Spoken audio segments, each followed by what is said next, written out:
Hello friends, ನಮಸ್ಕಾರ. ನೀವು ನೋಡ್ತಾ ಇದ್ದೀರಾ ಫುಡ್ ಆ್ಯಂಡ್ ಲಿವಿಂಗ್. ಈ ಒಂದು ಟ್ಯುಟೋರಿಯಲಲ್ಲಿ ನಾನು ತುಂಬ ಸುಲಭವಾಗಿ ಹೇಗೆ ನೀವು ಈ ಚಾಕ್ಲೇಟ್ ಬ್ಲ್ಯಾಕ್ ಫಾರೆಸ್ಟ್ ಕೇಕ್ನ ಮಾಡೋದು ಮನೆಯಲ್ಲೇ ವಿತೌಟ್ ಅವನ್ ಆಮೇಲೆ ಎಗ್ಲೆಸ್ ಅಂತ ತೋರಿಸ್ತೀನಿ. ಇದಕ್ಕೆ ನಾನು ತೊಗೊಂಡಿದ್ದೀನಿ 50 ಗ್ರಾಮ್ ಅಷ್ಟು ಬಟರ್ ಅಥವಾ ಬೆಣ್ಣೆ. ಅದು ನಾರ್ಮಲ್ ಟೆಂಪ್ರೇಚರಲ್ಲಿ ಇರೋದು, ಅಂದರೆ ಫ್ರಿಜ್ಜಿಂದ ತೆಗೆದಿಟ್ಟಿರೋದು. ಅದಕ್ಕೆ ನಾನು ಸಕ್ಕರೆನ ಆ್ಯಡ್ ಮಾಡಿದ್ದೀನಿ, 1 ಕಪ್ಪಷ್ಟು ಸಕ್ಕರೆ ಅಥವಾ 200 ಗ್ರಾಮ್ ಅಷ್ಟು. ಅದಕ್ಕೆ ನಾನು ವೆನಿಲಾ ಎಸೆನ್ಸ್ನ ಆ್ಯಡ್ ಮಾಡ್ತಾ ಇದ್ದೀನಿ, ಅರೌಂಡ್ 2 ಟೀ ಸ್ಪೂನ್ಸ್ ಆ್ಯಡ್ ಮಾಡಿ ಅದನ್ನ ಚೆನ್ನಾಗಿ ಮಿಕ್ಸ್ ಮಾಡೋಣ. ನಿಮ್ಮ ಹತ್ರ ಹ್ಯಾಂಡ್ ಬ್ಲೆಂಡರ್ ಇದ್ದರೆ ಅದರಲ್ಲಿ ಕೂಡ ನೀವು ಈ ಪ್ರಾಸೆಸ್ನ ಮಾಡ್ಬೋದು. ನಾವು ಬ್ಲೆಂಡಿಂಗ್ ಎಷ್ಟು ಚೆನ್ನಾಗಿ ಮಾಡ್ತೀವಿ, ಏರೇಷನ್ ಚೆನ್ನಾಗಿ ಆದಷ್ಟು ಕೇಕ್ ತುಂಬ ಸ್ಪಾಂಜಿ ಬರುತ್ತೆ. ಸೊ ಅದೊಂದು ಸ್ಟೆಪ್ನ ಫಾಲೋ ಮಾಡಿ ಖಂಡಿತವಾಗಿ. ಈ ಒಂದು ಕೇಕು ತುಂಬ ಸುಲಭವಾಗಿ ನೀವು ಮನೆಯಲ್ಲೇ ವಿತೌಟ್ ಅವನ್ ಮಾಡಿ ಖಂಡಿತವಾಗಿ ಎಂಜಾಯ್ ಮಾಡಿ. ಹೀಗೆ ಅದನ್ನ ಚೆನ್ನಾಗಿ ಮಿಕ್ಸ್ ಮಾಡಿದಾಗ ಏರೇಷನ್ ಚೆನ್ನಾಗಿ ಬರುತ್ತೆ. ಈ ಒಂದು ಕೇಕು ನಾವು ಕಾಲೇಜ್ ಡೇಸಲ್ಲಿ ನೀವು ಕೂಡ ತಿಂದಿರ್ಬೋದು. ಎಲ್ಲರಿಗೂ ತುಂಬಾ ಫೇವ್ರೇಟ್ ಇರೋ ಒಂದು ಫ್ಲೇವರ್ ಇತ್ತು. ಹಾಗೆಯೇ ನನಗೆ ಈಗೂ ಕೂಡ ಇದೊಂದು ಫ್ಲೇವರ್ ತುಂಬಾ ಇಷ್ಟ ಆಗುತ್ತೆ. ಆಲ್ದೋ ತುಂಬ ಎಕ್ಸಾಟಿಕ್ ಫ್ಲೇವರ್ಸ್ ಕೇಕ್ ಈಗ ಅವೈಲೇಬಲ್ ಇದ್ದರೂ ಕೂಡ ಈ ಒಂದು ಫ್ಲೇವರ್ ತುಂಬಾ ಇಷ್ಟ ಆಗುತ್ತೆ. ಮಕ್ಕಳಿಗೆ ಎಸ್ಪೆಷಲಿ ತುಂಬಾ ಇಷ್ಟ ಆಗುತ್ತೆ. ಖಂಡಿತವಾಗಿ ಟ್ರೈ ಮಾಡಿ. ಈಗ ನಾನು ಅರ್ಧ ಕಪ್ಪಷ್ಟು ಹಾಲು ಹಾಕ್ಕೊಂಡಿದ್ದೆ. ಓವರಾಲ್ ಕೇಕ್ ಬ್ಯಾಟರ್ ಮಾಡುವಾಗ ಒಂದು ಕಪ್ಪಷ್ಟು ಹಾಲು ಬೇಕಾಗುತ್ತೆ. ಅದಕ್ಕೆ ನಾನು 180 ಗ್ರಾಮ್ಸ್ ಅಷ್ಟು ಮೈದಾ ಹಾಕಿದ್ದೀನಿ, 1.5 ಕಪ್ಪಷ್ಟು. ಆಮೇಲೆ 4 ಟೇಬಲ್ ಸ್ಪೂನ್ ಅಷ್ಟು ನಾನು ಕೋಕಾ ಪೌಡರ್, ಬೇಕಿಂಗ್ ಪೌಡರ್ ಆಮೇಲೆ ಬೇಕಿಂಗ್ ಸೋಡಾನ 1 ಟೀ ಸ್ಪೂನ್ ಹಾಕಿದ್ದೀನಿ. ಹಾಕಿ ಎಲ್ಲ ವೆಟ್ ಆ್ಯಂಡ್ ಡ್ರೈ ಇಂಗ್ರೀಡಿಯೆಂಟ್ಸ್ನ ಮಿಕ್ಸ್ ಮಾಡೋಣ. ಹಾಗೆಯೇ ಈ ಬ್ಯಾಟರ್ ಮಾಡುವಾಗ ಅದು ಫಾಲಿಂಗ್ ಕನ್ಸಿಸ್ಟೆನ್ಸಿ ಅಂತ ಹೇಳ್ತೀವಿ. ಅಂದರೆ ಅದನ್ನು ನೀವು ಚಮಚದಲ್ಲಿ ಎತ್ತಿ ಕೆಳಗೆ ಬಿಟ್ಟಾಗ ಅದು ಕೆಳಗಡೆ ಬೀಳಬೇಕು. ಆ ಒಂದು ಕನ್ಸಿಸ್ಟೆನ್ಸಿ ಬಂದಾಗ ನಿಮಗೆ ಗೊತ್ತಾಗುತ್ತೆ. ಅದು ಜನರಲ್ ಪಾಯಿಂಟರ್ ಥರ ನೀವು ಯಾವುದೇ ಕೇಕ್ ಮಾಡಿದ್ರು ಅದು ಮಾಡೋದ್ರಿಂದ ನಿಮಗೆ ಕರೆಕ್ಟ್ ಕನ್ಸಿಸ್ಟೆನ್ಸಿ ಇದೆ ಅಂತ ಗೊತ್ತಾಗುತ್ತೆ.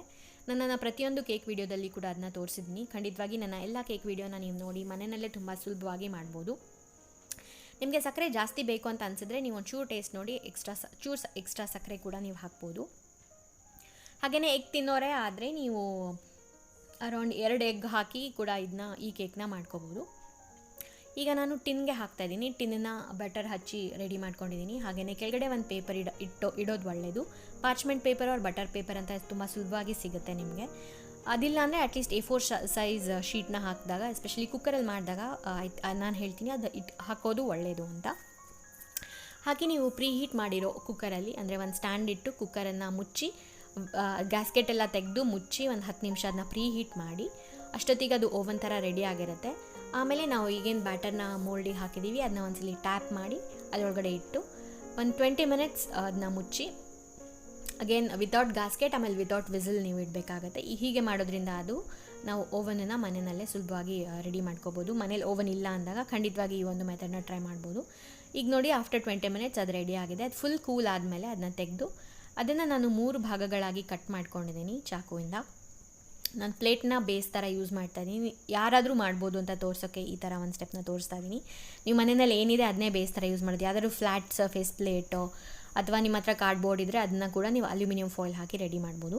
ಅದಕ್ಕೆ ನಾನು ಶುಗರ್ ಸಿರಪ್ನ ಹಾಕ್ತಾಯಿದ್ದೀನಿ. ಇದು ಬರೀ ಸಕ್ಕರೆ ಆಮೇಲೆ ನೀರನ್ನ ಮಿಕ್ಸ್ ಮಾಡಿ ಸಕ್ಕರೆ ಎಲ್ಲ ಕರಗಿಸಿದ್ರೆ ಸಾಕು. ಅದನ್ನು ಅದಕ್ಕೆ ಹಾಕಿ ಸ್ವಲ್ಪ ಮಾಯ್ಸ್ಟ್ ಆಗುತ್ತೆ. ಆಮೇಲೆ ವಿಪ್ಪಿಂಗ್ ಕ್ರೀಮ್ನ ಹಾಕಿ ಅದ್ರ ಮೇಲೆ ಲೇಯರ್ ಮಾಡಿ. ವಿಪ್ಪಿಂಗ್ ಕ್ರೀಮ್ನ ಹೇಗೆ ಮಾಡೋದು ಅಂತ ನಾನು ತುಂಬ ಬೇಗನೆ ಇನ್ನೊಂದು ವೀಡಿಯೋನ ಹಾಕ್ತೀನಿ. ಅದನ್ನ ನೀವು ಖಂಡಿತವಾಗಿ ನೋಡಿ. ಅದರ ಮೇಲೆ ನೀವು ಚೆರೀಸ್ ಇದ್ದರೆ ಚೆರೀಸ್ನ ಅರೇಂಜ್ ಮಾಡ್ಬೋದು, ಅಥವಾ ಚಾಕ್ಲೇಟ್ ಇದ್ದರೆ ಅದನ್ನ ನೀವು ಗ್ರೇಟ್ ಮಾಡಿ ಹಾಕ್ಬೋದು. ಹಾಗೆಯೇ ಪ್ರತಿಯೊಂದು ಎವ್ರಿ ಲೇಯರ್ಗೆ ಇದನ್ನೇ ಪ್ರಾಸೆಸ್ನ ರಿಪೀಟ್ ಮಾಡಬೇಕು. ನಾನಿಲ್ಲಿ 3 ಲೇಯರ್ನ ಮಾಡಿದ್ದೀನಿ.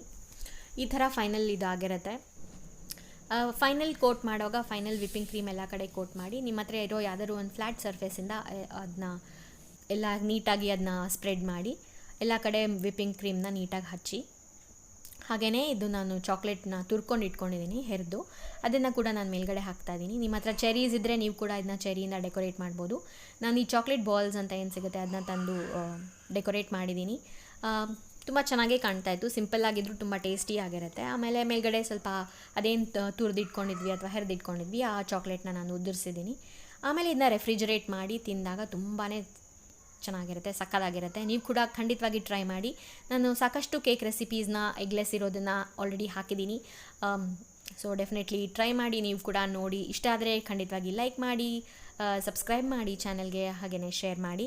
ನಿಮಗೂ ಕೂಡ ಇದು ನಿಮ್ಮ ಕಾಲೇಜ್ ಡೇಸ್ನ ಅಥವಾ ನಿಮ್ಮ ಸ್ಕೂಲ್ ಡೇಸ್ನ ಜ್ಞಾಪಿಸ್ತಿದ್ರೆ ಖಂಡಿತವಾಗಿ ಒಂದು ಲೈಕ್ ಬಟನ್ನ ಪ್ರೆಸ್ ಮಾಡಿ. ನನ್ನ ಚಾನಲ್ಗೆ ಸಬ್ಸ್ಕ್ರೈಬ್ ಮಾಡಿ.